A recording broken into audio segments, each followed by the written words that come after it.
بسم الله الرحمن الرحیم. سلام، محمد علی ابراهیمی هستم و این جلسه سوم از سالیدورک مقدماتی. تو این جلسه قرار با هم دیگه بریم یک تمرینی رو تو محیط اسکچ انجام بدیم تا کشیدن شکل دو بعدیمون یه خورده تقویت بشه و در واقع به قولی دستمون راه بیفته. شکلی که من این جلسه در نظر گرفتم در واقع این عکس هستش که حالا می‌بینید یک سری اندازه ها داده شده، ولی خب ممکنه که بعضی از اندازه گذاری ها داده نشده باشه، ولی خب اکثرا اندازه ها رو داریم. میریم یک فایل پارت ایجاد میکنیم و وارد محیط اسکچمون میشیم و حالا یکی از پلن ها رو انتخاب میکنیم. چون شکلمون تمرینمون یک تمرین دو بعدی هستش، خیلی فعلا باز اهمیتی نداره که کدوم یک از این پلن ها رو انتخابش بکنیم. معمولا توی کشیدن شکل های اسکچی که حالا یک سری شاید جزئیات بیشتری داشته باشن، ما از کل شروع میکنیم به جزء و اول میایم یک کلیاتی از شکل رو رسم میکنیم. کلیات شکل رو سعی کنید همیشه هم از مرکز شروع کنید. تقریبا یه همچین حالا بگیم شکلی هستش، فعلا بدون که هیچ اندازه‌ای بدم یه همچین شکلی هستش و حالا سه تا دایره داره و یک سری حالا جزئیات بیشتر. من فعلا اندازه کلیش رو بدم. یکی کل این رو حالا مثلا 3 میلیمتر، یا حالا احتمالا این قطعه واحداش حالا ممکنه متفاوت باشه، 3 میلیمتر باشه، 3 سانتی متر باشه. حالا ما فعلا میلیمتر همون 3 میلیمتر در نظر میگیریم و اندازه دیگه اینجا رو هم داده 1 میلیمتر، اینجا رو هم داده 1 میلیمتر. من اینجا رو میدم 1 میلیمتر، اینجا رو میدیم 3 میلیمتر، اینجا رو هم میدیم 1 میلیمتر. خب طبیعتا وقتی اینجا 1 میلیمتر اینجا هم 1 میلیمتر باید باشه. خب یک راهش اینه که شما بیاید دوباره یک اندازه 1 میلیمتری اینجا بدید که خب راه شاید بدی هم نباشه، ولی خب یه مدت که بگذرن شما اندازه دیتون که زیاد میشه، یعنی قسمت که اندازه دارید زیاد میشه، خیلی میره تو هم و یه در واقع بگیم حالت بدی پیدا میکنه. برای همین من این اندازه رو پاک میکنم و یک نکته جدیدی رو استفاده میکنم. اگر یک کلید شیفت رو روی کیبوردتون نگه دارید و این دوتا خط رو انتخاب بکنید با هم دیگه همزمان، همونجوری که شیفت رو نگه داشتید این دوتا خط رو هم انتخاب بکنید، این گوشه منوی براتون باز میشه، شامل در واقع ریلیشن ها یا ارتباطات یا به اصطلاح بگیم قیود یا قید هایی که میتونید روی این دو تا خط اعمال بکنید. اکوار رو که بزنید این دو خط رو میاد برابر قرار میده. حالا بعد این تیکه اوکیش هم بزنید. اگه بخواید غیر از کلید میانبر برید، میاد اینجا قسمت دیسپلی دیلیت ریلیشنز و اد ریلیشن رو میزنید. حالا مثلا من دوباره این دو تا خط رو من بعد اندازش یکی باشه رو میزنم و قید اکوال رو روش اعمال میکنم. ولی خب اون کلید شیفت یه خورده دم دستی تره دیگه، راحت تره. حتی میتونید این اندازه بالا رو هم بیاد حذف بکنید، شیفت رو بگیرید، این خط رو با این خط رو انتخاب بکنید و اکوال رو بزنید. اندازه‌های دیگه ای هم که روی شکل به من داده، گفته از این حالا در واقع این قسمت تا پایینش گفته 63 صدمه. فقط یه نکته‌ای که چرا بستم، یه نکته‌ای که الان رعایت نکردیم اینه که نیم دایره‌مون بالای بعد رسم می‌کردیم منو. یعنی به جای این خطه من این خط رو پاک می‌کنم، یه نیم دایره بعد باشه.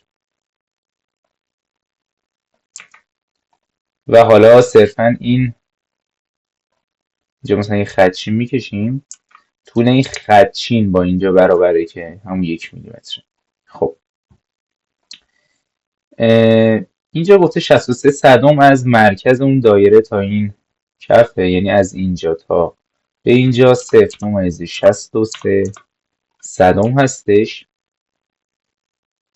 و دیگه اومده یک سری فیلت ها رو اومده اعمال کرده. من میرم سراغ فیلت ها ببینم فیلت ها رو شعاعش رو نوشته اینجا یا خیر. آره گفته 25 صدم. این ابزار فیلت رو برمیدارم، شروع میکنم اینجا مینویسم 25 صدم میلیمتر و اینجاها، اینجا، اینجا و تمام این لبه های شکلم هستش دیگه، اینا رو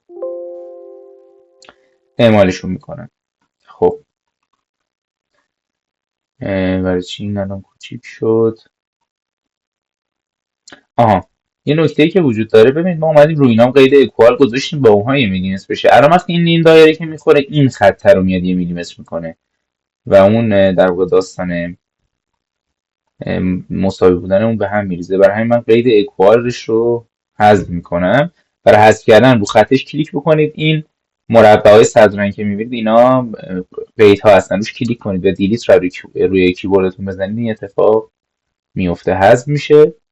و این رو من دوباره با همون 1 میلیمتر میدم دیگه، همون اندازه هستم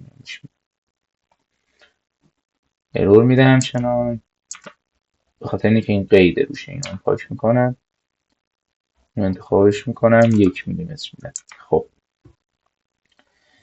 این از این. حالا دو تا دایره داریم داخل شکل و حالا یک همچین شکلی.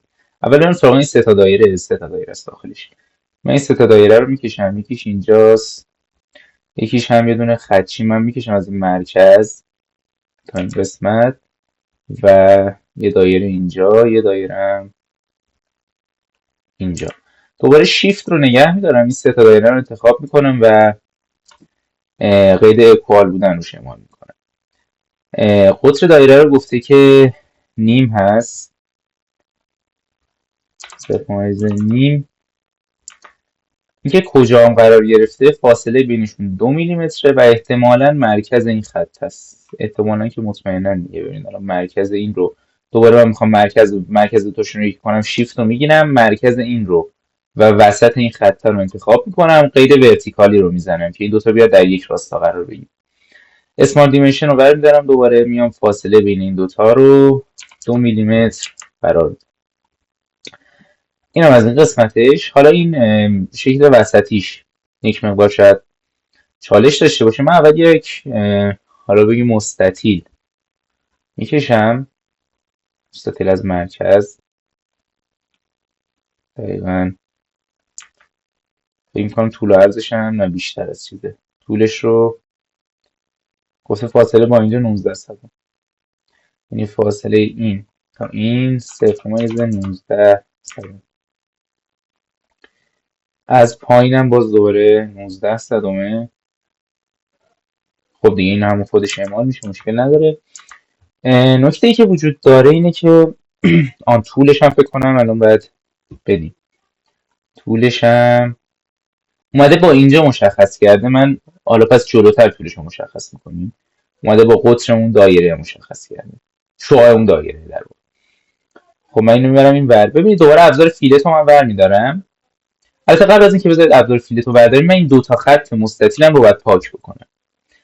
بعد ببینید اینام نیم دایره هستش، اینام نیم دایره اومده کشیده و حالا فیلت هم میتونه نباشه، یعنی شما بیاید صرفا یه نیم دایره داشته باشید اینجا و به این صورت بکشید و بیاید داخلش رو هم دوباره یه دونه نیم دایره به این صورت بکشید و دوباره یه نیم دایره بردارید و از اینجا به اینجا بکشید. حالا فقط یه نکته ای که وجود داره، احتمالاً این دقیقاً آره دیگه، این دایره، این نیم دایره و این نیم دایره به هم دیگه مماسن.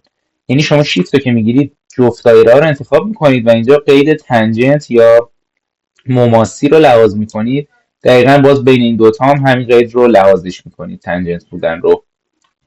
خب اینجا دوباره شیفت رو میگیرم، این دوتا نیم دایره هم باید اندازه‌شون یکی بشن، اکوال باشن و اندازه اینجا رو داخل به داخل اینها رو داده 19 صدم. اینجا بخوایم خود قطر داخل به داخل بدیم میخورده احتمالاً اذیتمون بکنه. حالا من باید دقیقا نقطه ای رو پیدا بکنید روی این دایره که دقیقا اینجا با این قسمت یکی بشه. یعنی شما فرض کنید الان وسط این رو راحت میشه پیدا کرد، یعنی شما بخواید اندازه بزنید از وسط این تا اینجا میاد اون شعاع رو هم حساب میکنه. بگید 19 صدم به علاوه اون 5 دهمه که میشه 0.69 صدم دیگه. اینجوری راحت تر حساب کنیم. خب برای اینکه این دوباره نافرمی در بیاد از حالت نافرمی، من یه شیفت میگیرم، این دوتا خط باید با هم دیگه اکوال باشن و اندازه دیگری قطر اینا رو هم داده 600. 0.06. این باید یه خورده چیزتر باشه. چرا درست در نمیاد؟ بذارید اون ورش بکشیم. من از میرور کردن استفاده میکنم. دقیقا یه دونه خدچین این وسط دوباره میکشم، خط صاف که از مرکز عبور کنه و میرور رو انتخاب میکنم. اینو و اینو نسبت به این خط میخوام اعمالش بکنم. فقط نکته ای که وجود داره الان اینها درست تنظیم نشده. خب دوباره قید تنجنسی رو باید بین شیفت رو بگیرم این خط و این نیم دایره قید تنجنس بودن براش اعمال بکنم. دوباره این خط و این دایره هم یه تنجنت، اون دوتا پایینی هم به همین صورت. حالا قبل میرور کردن اگه این کار رو انجام میدادیم دیگه این اتفاقات براش نمیافتاد، یعنی داستان خاصی دیگه نداشت. فقط خب حالا ما یه قیدی هم اینجا احتمالاً اعمال کردیم که این باعث میشه از یه حدی بیشتر تکون نخوره. من یه نگاه بکنم اینها رو، چون این طولش باید بیشتر باشه. این طول این در واقع قضیه اینجا ببینم اینجا اندازه خودش نده.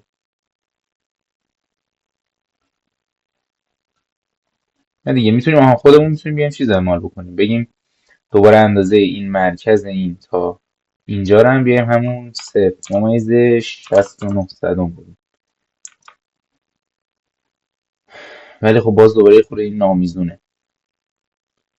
دلیلش اینه که یعنی این اندازه این خطه رو اگه داده باشه یه جایی، نمیدونم من نمیبینم یا اینکه اندازش رو نداده واقعا.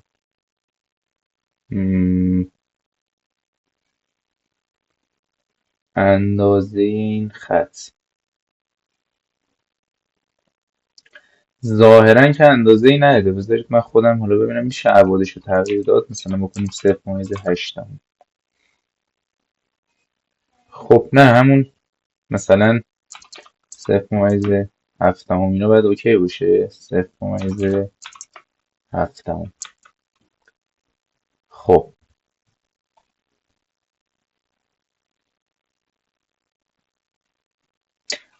این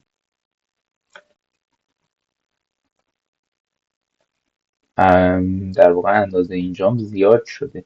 ما یه اشتباهی که کردیم توی اندازه اون قسمت در واقع این 69 صدم نمیشه، این میشه 25 صدم به علاوه در واقع 19 صدم که میشه چقدر 44 صدم میگه. اینجوری هم فکر میکنم بتونید اینجوری هم اعمال بکنید، بگید 0.25 صدم به علاوه 0.19 صدم.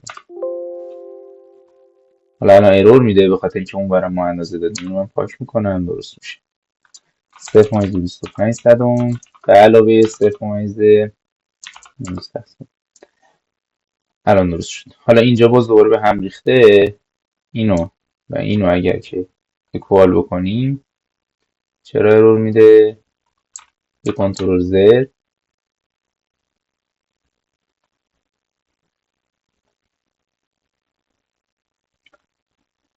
خب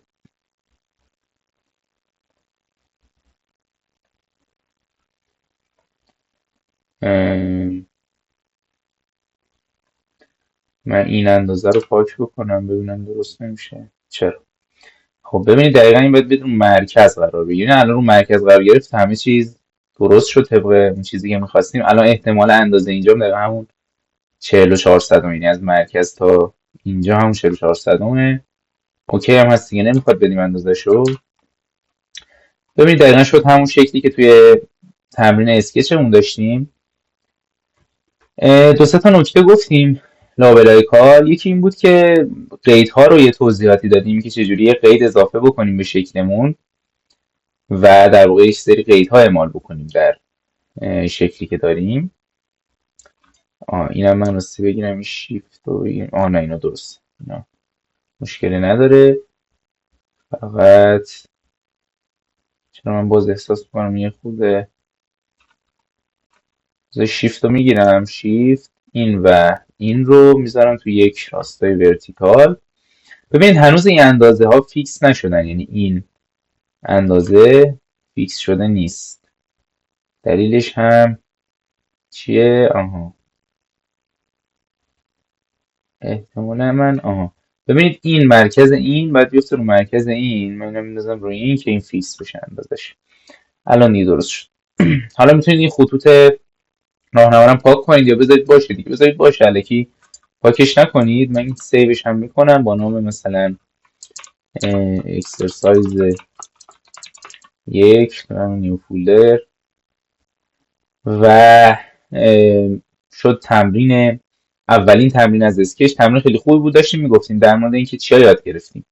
یکی قضیه قیدها بود که چجوری یک قید رو اعمال بکنیم. جلوتر با بقیه قیدها مالا آشنا خواهیم شد، ولی صرفا این رو گذاشتم که یه آشنایی کلی با قیدها پیدا بکنید، ولی جلوتر توضیحات بیشتری هم میدیم در مورد قیدها. و نکته دیگه این بود که شما موقع اندازه دادن میتونید از ضرب و کلا چهارم‌های اصلی هم بیاید استفاده کنید دیگه، ضرب و تقسیم و جمع و تفریق، بیاید از اونها استفاده بکنید تو اندازه دادن. حالا همین یک سه هم که بکنیم، مثلا یک میلیمتر بهش بدیم یک قطعه، حالا میشه که حالا یه قطعه صنعتیه دیگه، کاربردی بالاخره داخل صنعت داره. ولی خب صرفا چون تمرین اسکچ بود ما فعلا سه بعدیش نمی کنیم. ممنون از اینکه این قسمت از آموزش رو تماشا کردید. خدا نگهدار.